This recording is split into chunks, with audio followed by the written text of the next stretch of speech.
Hello YouTube, vParsa is back again, and today I'm profiling one of my favorite pet decks that I enjoy playing from format to format, which is going to be Spellbooks.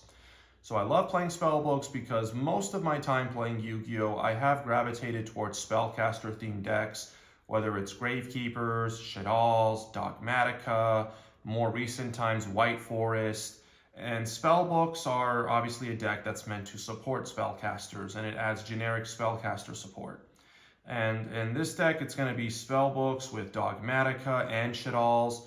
And this is going to be very similar to a deck that you might have seen a few years ago, which was Invoke Dogmatika Shaddoll. And I think this is slightly better than that variant because, while normal summoning Alistair the Invoker and then eventually going into a Makaba can be great, you have to have the exact card you want to negate with Makaba to try and protect your El Shaddoll window. But in this deck, obviously, you're playing a spellcaster engine that supports spellcasters, and Winda happens to be a spellcaster.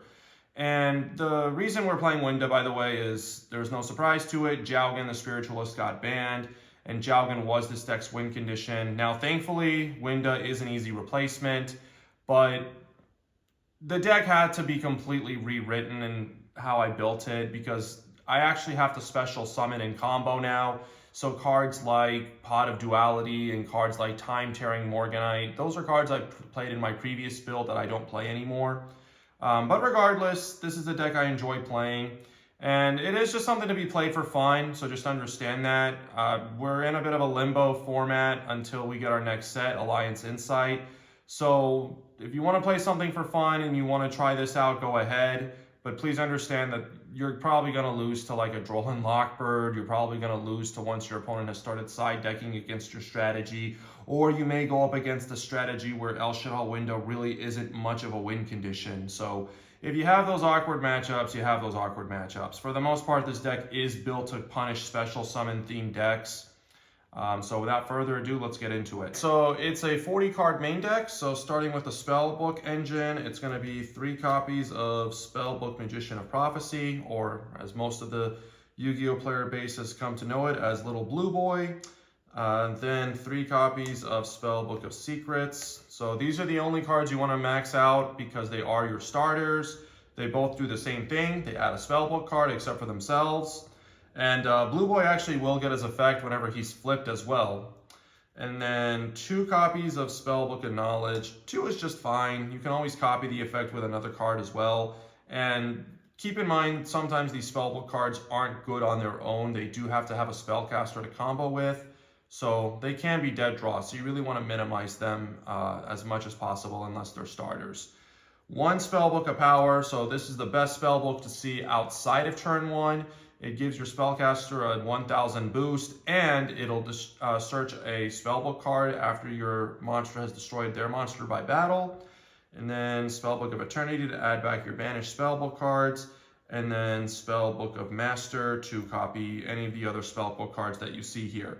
So if you use Master to copy the effect of Eternity, you would get to add back another banished spell. If you use Master to copy the effect of Power, your spellcaster will gain 2000 attack, and you get to search 2 spellbook cards after it's destroyed. You destroy a monster by battle. And then the last thing I just want to mention is that Spellbook of Knowledge is not cost. I think most people have come to know that at this stage, but I just wanted to mention that in case you're not sure. And the fact that this isn't cost means it actually has a really nice interaction with Spellbook of Fate.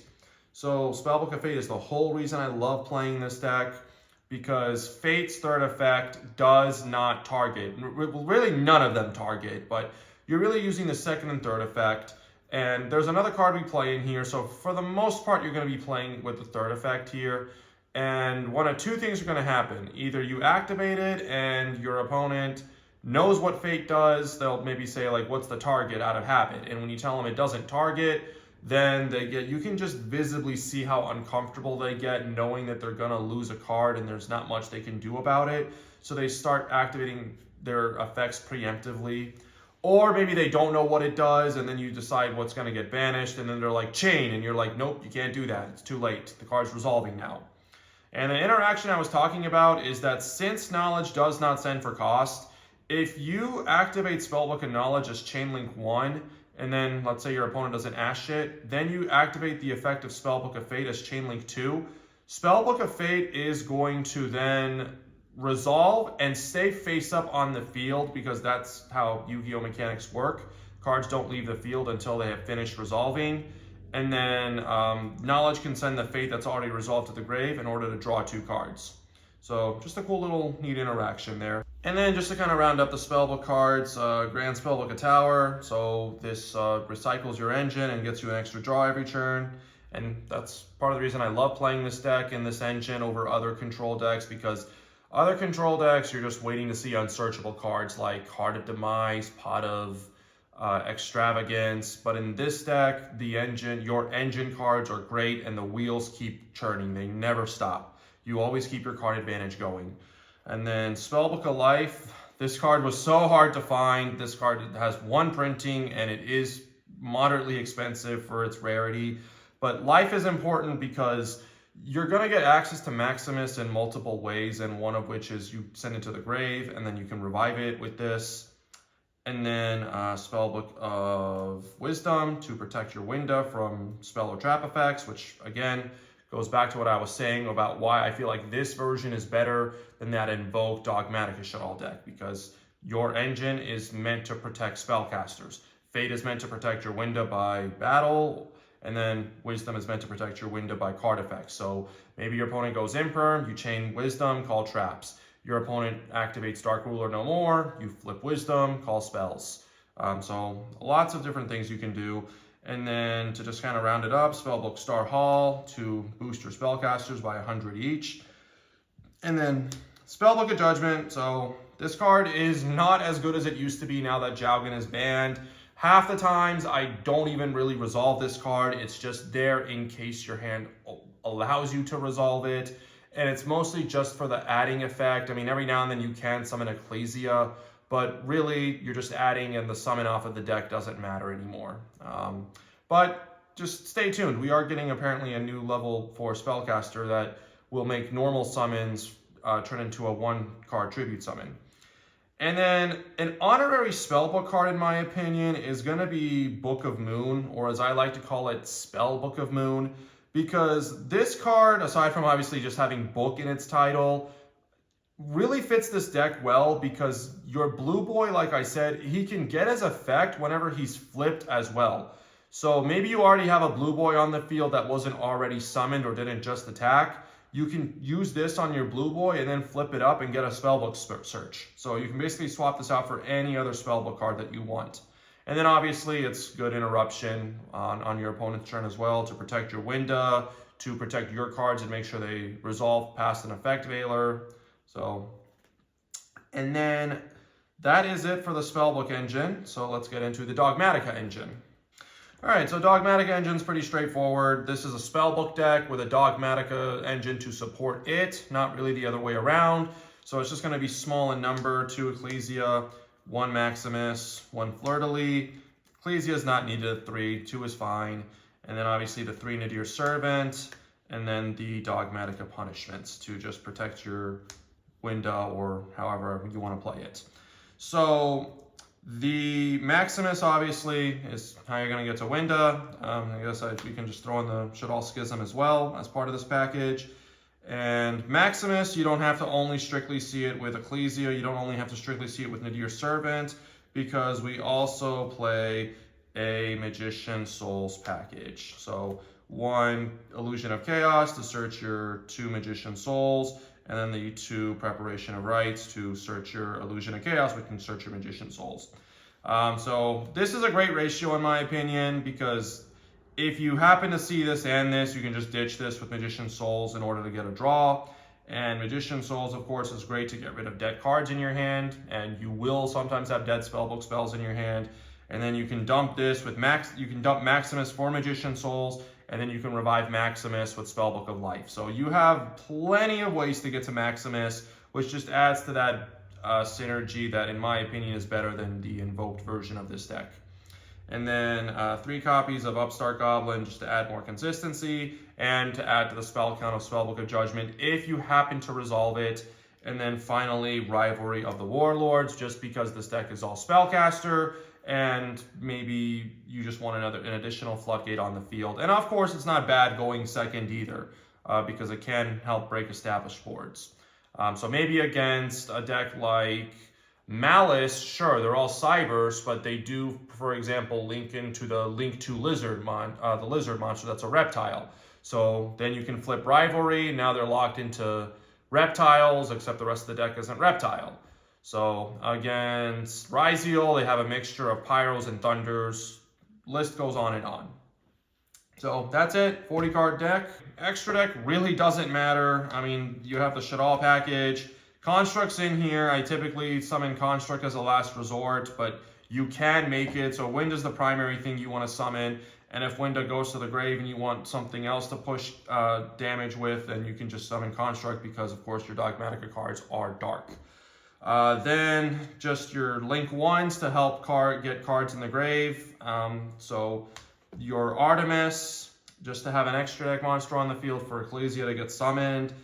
Your Salamangreat Almirage and your Secure Gardna. So again, this is similar to the way Dogmatika Invoke did it, where you would normal summon Alistair, but in this case, you're normal summoning Blue Boy, and then Blue Boy goes into Almirage, and then Almirage goes into Secure Gardna, and then you have a Link in the grave to now banish for your Maximus.